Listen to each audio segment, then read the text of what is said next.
Hi guys, welcome to Co-Parenting with the Narcissist 101. I'm Kate. Welcome to my new subscribers. Thank you so much for subscribing, and if you haven't, please do, and don't forget to hit the bell button so you know when I upload some videos. Today guys, I'm going to title this video, When the Memories Don't Go Away. When the memories don't go away, the memories of what you not so much what should have been or what you wanted it to be, or the memories of the narcissist that you think we are wonderful, that you still had in your head, that don't seem to go away and let go, which of course you know by now that is the trauma bond that is not making this easy to let go. So when you have these memories of the good times, you have these memories of all the well, as we know now, the future faking and the stories of what should have been, really, the memories of what should have been, what should it look like, when you missing this plan that you had, the family life, and that you already worked out in your head, and somehow it's not there anymore. We don't have that, and you can't seem to stop thinking about those memories, particularly those, the good ones. That's where your mind is going. You can't seem to, let go of that.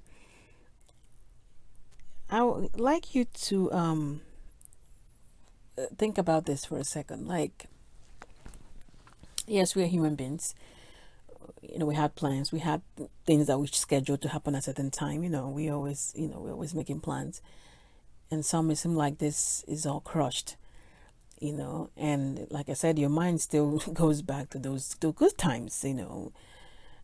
Some it's like the mind has a way of playing tricks on you. Somehow the good times kind of overshadows everything.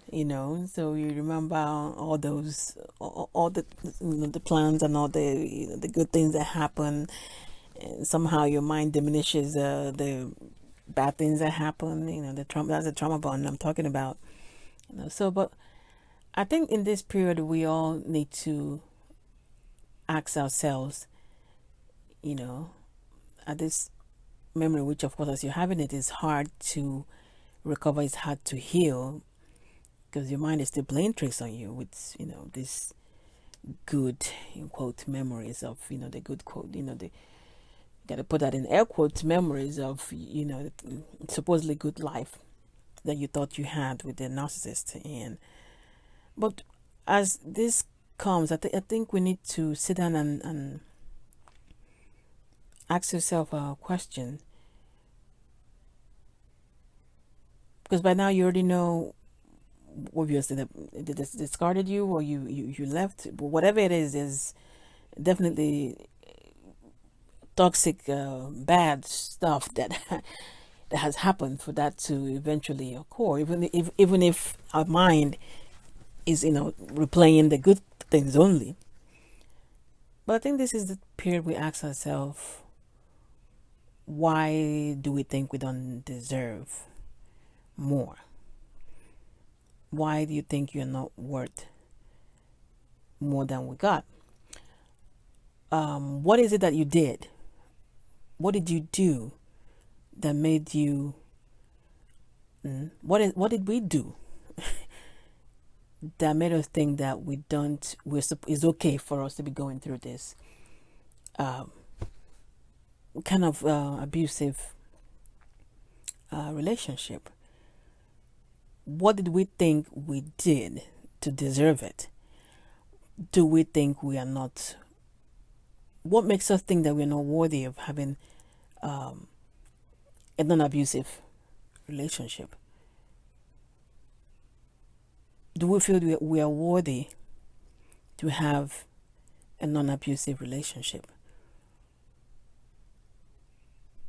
Do we love ourselves enough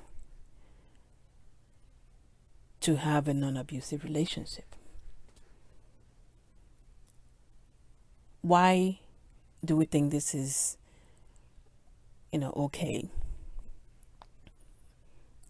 And this is the question I think we should be asking ourselves when we you're having this flashback of memories, because yes, even as much as the mind goes straight to the good stuff because that's what we really wanted, so the mind kind of thinks zeroes in on that and replays that over and over again, that sometimes maybe we forgot the bad thing that happened.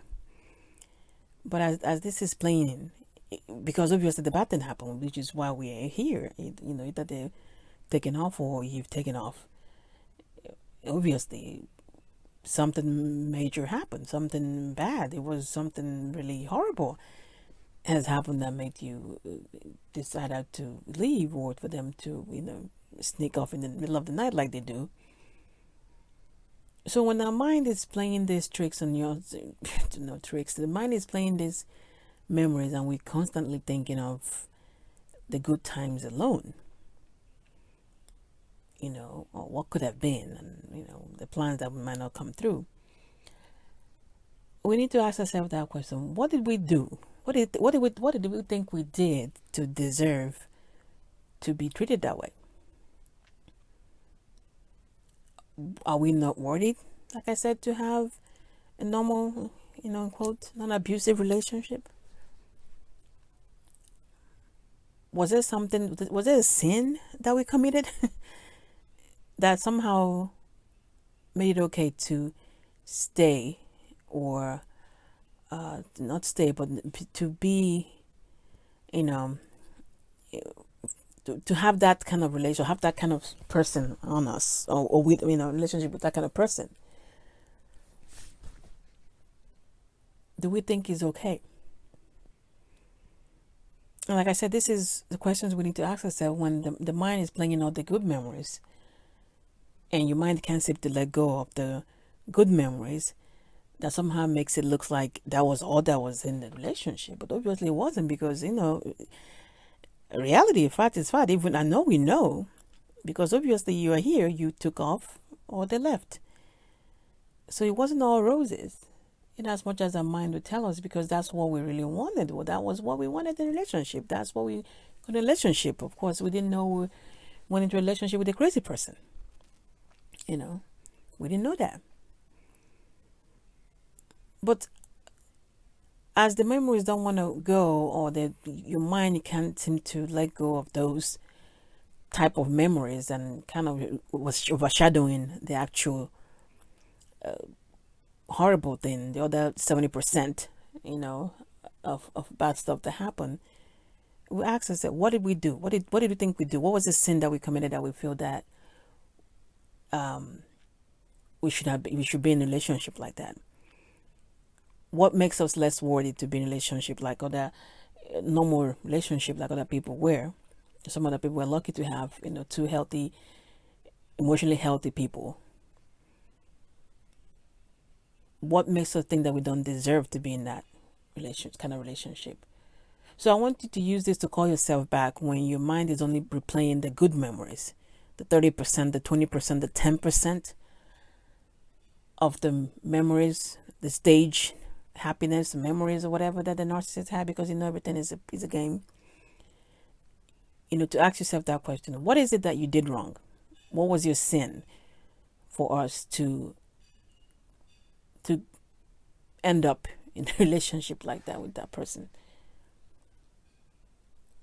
What is it that made us unworthy not to be in a normal, healthy relationship?